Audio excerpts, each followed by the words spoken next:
You're listening to Photo Shelter's Vision Slightly Blurred. I'm Sarah Jacobs. And I'm Alan Murabayashi. Sarah, when I was a teenager, I turned on the TV on a Sunday and I was watching public access cable. And there was this guy on like this cheesy set talking about EMTs or paramedics or something. And he goes, let's look at this clip. And this clip comes on of this businessman at a podium. And suddenly he pulls out a gun from like a manila envelope. And people are like, no. And he takes the gun and he shoots himself. Wow. And you just see like, I remember this very vividly, blood just coming out of like his face after he shot himself. Mm-hmm.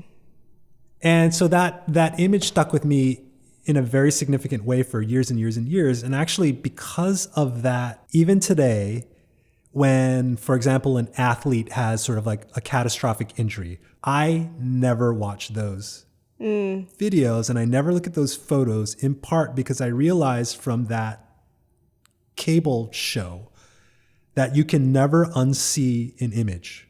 We recently came across this article in The Verge written by Casey Newton that talked about Facebook moderators who have to look at the worst of the worst that people are posting every day. So something like 2 billion people use Facebook on a regular basis. It brought up this idea of, can viewing a photo be hazardous to your health?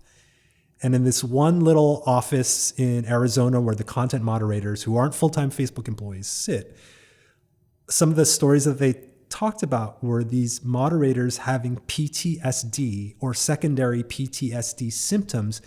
And it comes back to this question of, can viewing photos be hazardous to your health? Yeah, I mean, they're having panic attacks in the middle of the workday, right? Like having to go take bathroom breaks, which are highly monitored, apparently. And yeah, absurd conditions, first of all. Like right. you can't use the bathroom during your mental health time.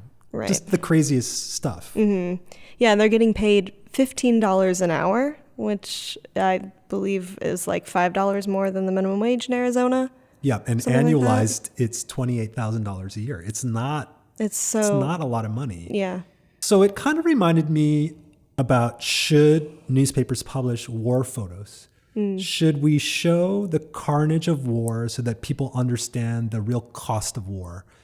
If we showed a photo of a kid that had been shredded by a machine gun, would we have common sense gun laws in place now?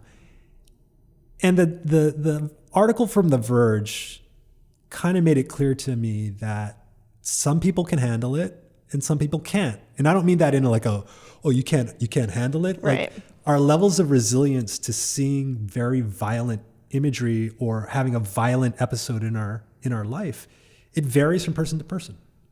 It's sort of interesting to think like about these moderators as editors.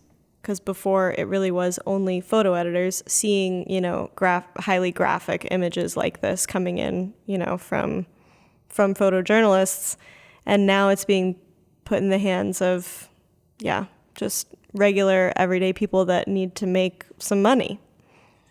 There was a new employee that was going to a training, and she said she walked in the room and she saw a guy being stabbed to death. And she had to determine whether that was a violation of the policy or not. Right. Which is crazy. Yeah.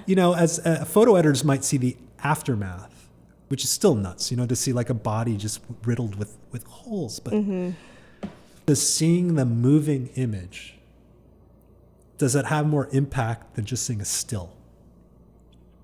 Is there something about the moving image that makes it seem more real, or is that also context specific? Have you seen any like really disturbing images that made you like think? No, probably only like from movies, Yeah. I watched horror movies. I watched every horror movie as a kid. And none of that stuff ever bothered me whatsoever. And then because it's so kitschy, right? Like or you just know it's fake. You know right. it's fake. Yeah, it's fake. That's super important. I wonder if some of the moderators are just becoming more desensitized. One of the reasons why these content moderators get paid $15 an hour, whereas the median salary at Facebook is $250,000, is because Mark Zuckerberg believes that these positions will be automated in the future. And if you believe that a task is going to be automated through AI and whatnot, and there's a tendency to discount the value that the human operator is doing, like truck drivers are going to be all automated. So why would we ever allow them to unionize or pay them more for the work that they're doing? It's sort of a tragic way of not valuing the toll and the cost that humans are doing to sort of protect the internet at large, so that those of us that choose not to look at that type of content daily don't have to, because somebody literally put their body in front of it. Right. Food for thought.